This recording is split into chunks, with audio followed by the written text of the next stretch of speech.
So in keeping with my tendency to stray from the path of whatever reading I plan to do other things, I have recently read A Time to Keep Silence by Patrick Leigh Fermor.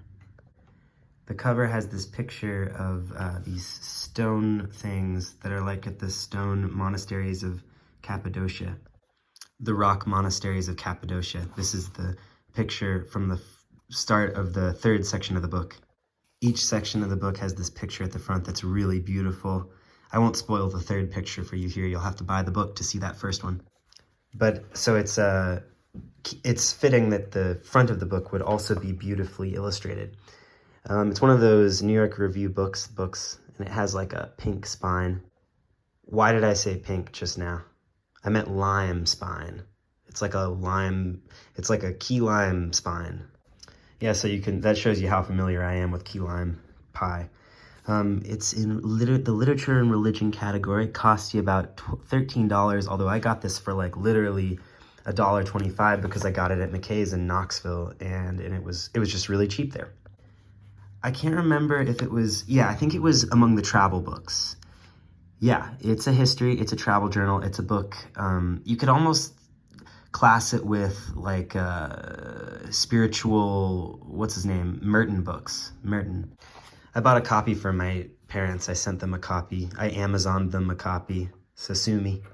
The book itself is only about 90 pages long. It feels really good. It's that some of these nerbs, as I call them, have this lovely sturdiness that's married perfectly to their, flexibility and attractiveness as paperbacks, as portable pamphlets. Yeah, this book really possessed all of that kind of milky simplicity and elegance that you want out of a New York Review book. So having said that, the introduction by Karen Armstrong was really good.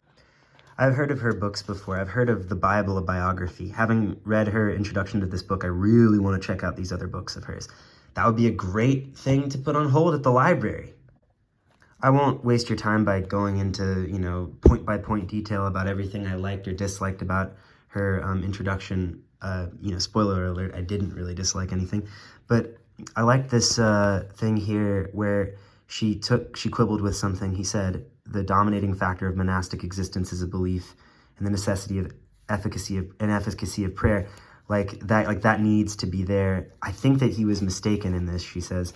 I loved this whole paragraph, and I think that was just one of the things that made the hook of this introduction, really irresistible, and so I was lured into reading the whole book, which I enjoyed. Then it's one of those things where the author's introduction is reprinted from 1957, and then from a later edition in 1982, when a postscript was added. That postscript is another part of this book that I really love, and it mentions these early monastic letters of St. Basil. That was one of my favorite details in the book. I just encountered it right as I finished the book. Though the book is short, it's just a slim little thing, A Time to Keep Silence. Mwah. Though it's such a short thing, it's really erudite, and it really repays slow reading. Slow and quiet reading. Reading where you're in a setting as close to the setting that's described in the book as possible. It reminds me of that blurb from somebody on the cover of Look Homeward Angel, where they say, read it in the summer by an open window. But you learn lots of stuff from the book's erudition. I learned, for instance, this thing about Parthian stratagems. I kept a running list in the back of terms that I was being shown, and Parthian tactics is the Parthian method of shooting backward from a moving horse. Really nice as a metaphor, so go ahead, poets, and steal that for your poems. I felt while reading this like I'm lucky to own this book. I'm really excited to reread it. Anytime a passage would be really, really thick, almost like syrup sweet with all its descriptions and stuff, I would take comfort in knowing that I could just like let the sweetness of that kind of graze me, and I could come back to drink more deeply from these springs. In short, it was like this section was this really lovely kind of just optimistic section. This was a section that kind of anticipated objections, I felt, in some way, and responded to them. A bunch of objections about like the severity and strictness of certain Trappist rumors, of certain Trappist sects, as heard in rumor. And then this third section was like was just absolutely gorgeous, like a nice little kind of final couplet to the kind of sonnet of the book, to be overly poetic. Yeah, I just really loved reading this. I recommended it to a friend of mine who was recently at a retreat where everyone was silent.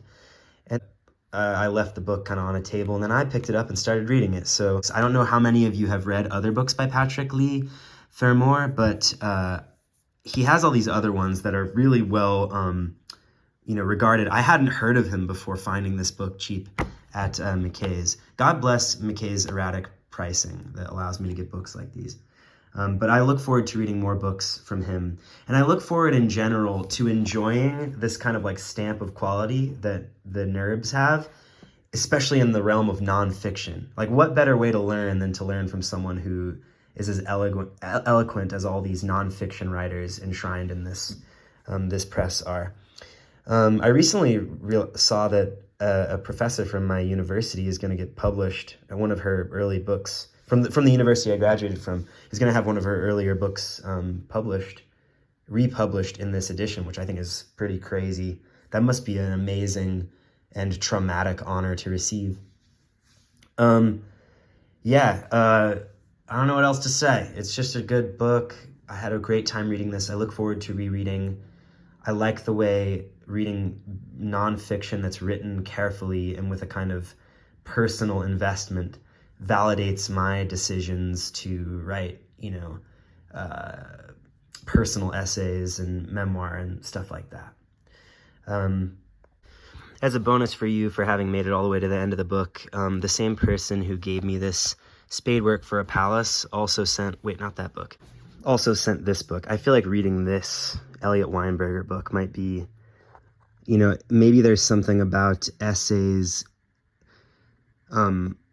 seeking to contain a kind of monastic silence inside of them so that you can really pay attention and see the sights and smell the aromas of all that's around you, so that you can quietly think, the scenery of early Christendom lay all around us.